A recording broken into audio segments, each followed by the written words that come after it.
Internship ಅಂದ್ರೆ ಬರೀ ಹೆಸರು ಅಷ್ಟೇ ಅಲ್ಲ, ಅದನ್ನ ನಿಭಾಯಿಸ್ಕೊಂಡು ಹೋಗ್ಬೇಕು. ಓಕೆ, ಆಲ್ರೆಡಿ ನೀವು ಒಂದು ಟ್ರೈನಿಂಗ್ ಅನ್ನ ಕಂಪ್ಲೀಟ್ ಮಾಡಿ ನೆಕ್ಸ್ಟ್ ಬರೋ ಸ್ಟೂಡೆಂಟ್ಸ್ಗೆ ಒಂದು ಟ್ರೈನಿಂಗ್ ಕಲಿಯೋರ್ಗೆ ಎಷ್ಟೆಲ್ಲ ನೀವು ಸ್ಟೂಡೆಂಟ್ಸ್ಗೆಲ್ಲ ಹೆಲ್ಪ್ ಮಾಡೋದಾಗಿರ್ಬೋದು, ಪ್ರತಿಯೊಂದು ಏನಾದರೂ ನೀವು ತಪ್ಪು ಮಾಡೋ ಮುಂದೆ ಹೇಳ್ಕೊಡೋದಾಗಿರ್ಬೋದು, ಪ್ರತಿಯೊಂದು ನೀಟ್ ಆ್ಯಂಡ್ ಪರ್ಫೆಕ್ಟ್ ಆಗಿ ಅವ್ರ ಜವಾಬ್ದಾರಿಯನ್ನ ಅವರು ಅಚ್ಚುಕಟ್ಟಾಗಿ ನಿಭಾಯಿಸಿದ್ದಾರೆ. ಅವ್ರಿಗೂ ನಮ್ಮ ಕಡೆಯಿಂದ ಒಂದು small medal and trophy.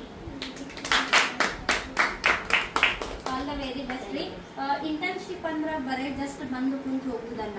Okay, ಯಾವ ರೀತಿ ಇರಬೇಕು, ಹೆಚ್ಚಿನ ನಾಲೆಜ್ ತಿಳ್ಕೊಂಡ್ರು. ಇಲ್ಲಿ ಬಂದ ಕೂಡಲೇ 45 ದಿನ ಯಾವ ರೀತಿ ಸ್ಟೂಡೆಂಟ್ಸ್ ಬರ್ತಿದ್ರು, ಅದೇ ರೀತಿ ಟೈಮಿಂಗ್ ಆಗಿರ್ಬೋದು, ಡೇ ಆಗಿರ್ಬೋದು, ಹಾಗೆ ಸೂಟಿ ಮಾಡೋದಲ್ಲ. ಇಂಟರ್ನ್ಶಿಪ್ ಬಿಡು, ಏನು ಹೋದ್ರು ನಡೀತೈತಿ, ಹೋದ್ರು ನಡೆಯಂಗಿಲ್ಲ, ಈ ರೀತಿ ಇಲ್ಲ.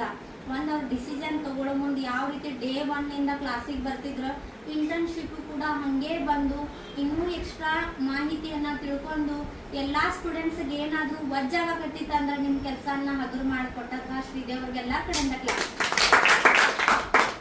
ಯಾವುದೇ ರೀತಿಯಿಂದ ನಾ ಯಾಕೆ ಹೇಳಬೇಕು ಅನ್ನೋದಿಲ್ಲ, ಏನಿಲ್ಲ. ಯಾರಿಗಾದ್ರೂ ಬರೋಕತ್ತಿಲ್ಲ ಅಂದ್ರೆ ನಿಂತು ಹೆಲ್ಪ್ ಮಾಡೋದಾಗಿರ್ಬೋದು. ವಿಜು ಟ್ರೈನಿಂಗ್, ನೀ ಏನು ಟ್ರೈನಿಂಗ್ ಕಲಿಯಾಕತ್ತಿದ್ದಿ, ಆರಾಧ್ಯಕ್ಕೆ ಸಂಭಾಳಿಸೋದು ಹಿಡ್ಕೊಂಡು ಪ್ರತಿ ಒಂದನ್ನು ಅವ್ರ ಜವಾಬ್ದಾರಿಯಿಂದ ನಿಭಾಯಿಸಿದ್ದಾರೆ. ಅವ್ರು ನನ್ನ ಕಡೆಯಿಂದ